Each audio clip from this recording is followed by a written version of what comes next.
What is up, guys? My name is Bryce Pruitt. This is the M1 Journey, and welcome to the channel. Hey guys, and welcome back now to episode 25 of the M1 Journey. It's hard to believe it's already been 25 episodes of doing this. Fittingly enough, actually, on the 25th episode, my long-term portfolio has reached $25,000 in value, so I'm excited to talk a little bit more about that later. But just a little bit of news about the markets in general. Just a really strong week. Got a lot of positive news, especially when it comes to the March job report.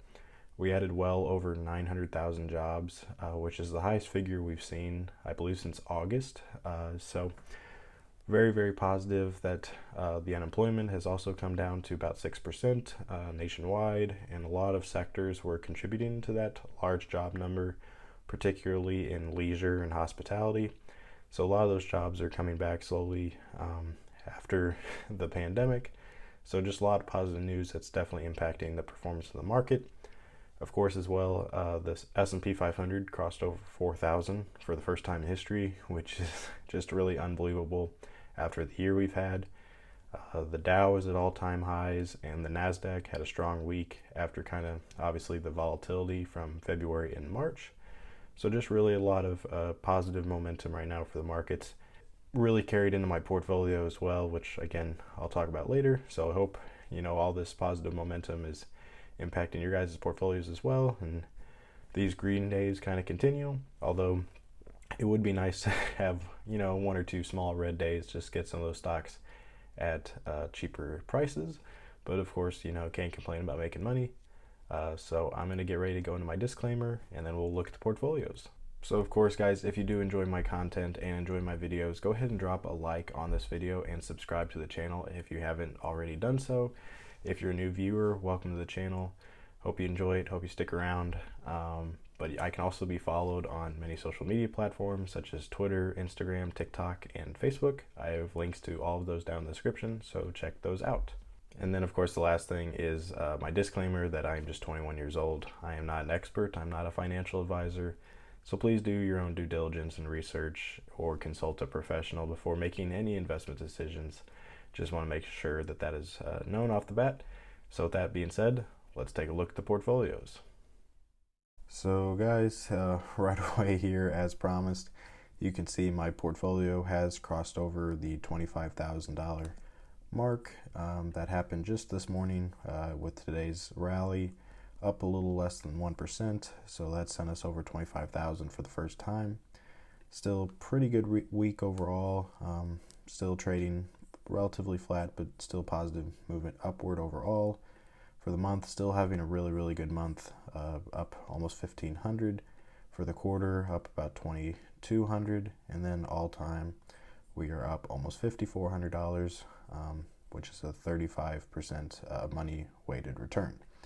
So just really positive momentum right now, as I stated earlier. Really happy with how the portfolio has been performing, especially since I made my major change about 2 weeks ago. This is probably the most content I've ever been with my portfolio. Not really anything I'm anxious to change or get into. So I'm gonna pretty well stick with this same formula for the foreseeable future.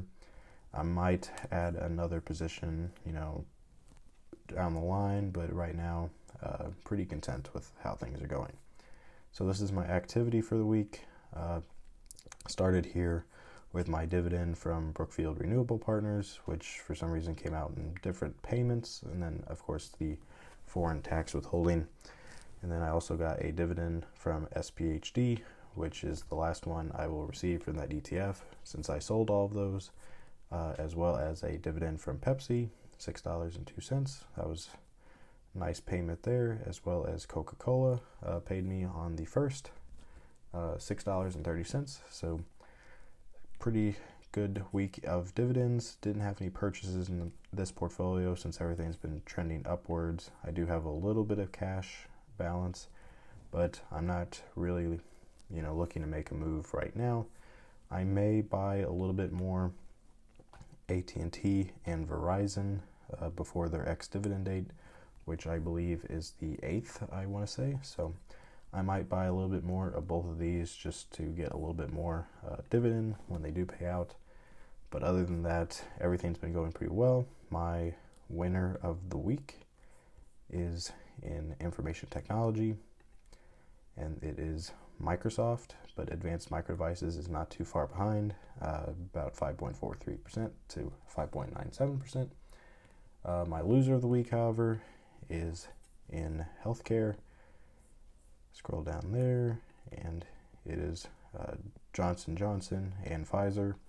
Not really sure what's kind of driving these down. I guess it is, some of the softening in the pandemic and looking like things may start going back to normal, so that could be partly what is driving them down, but nothing to be too alarmed about since it's pretty minimal in their downturn. So in my Roth IRA, I was a little bit more active. I at least made a purchase, this week with my bi-weekly deposit. Other than that, I got a couple dividends from the total stock market ETF from Vanguard that paid me on the 30th. Then, of course, Pepsi, which I got on the long-term portfolio as well. And then VOO also paid me on the 31st. So nothing too crazy going on, just the usual purchases here, kind of evenly distributed as it always is. I am, for those of you who do follow me on Twitter, I am considering adding 2 positions to my Roth IRA. I am considering adding Home Depot and Visa. These are 2 companies that I do not have holdings in any of my other portfolios, and I think they're both very good companies that pay good and growing dividends. So I think that's just nice to have in this portfolio. I don't know when I will do this, probably be, a few weeks down the road perhaps, but that's definitely something to keep an eye on. Home Depot especially has really had a very, very big rally over the last month, so it may be not the best time to hop in on that.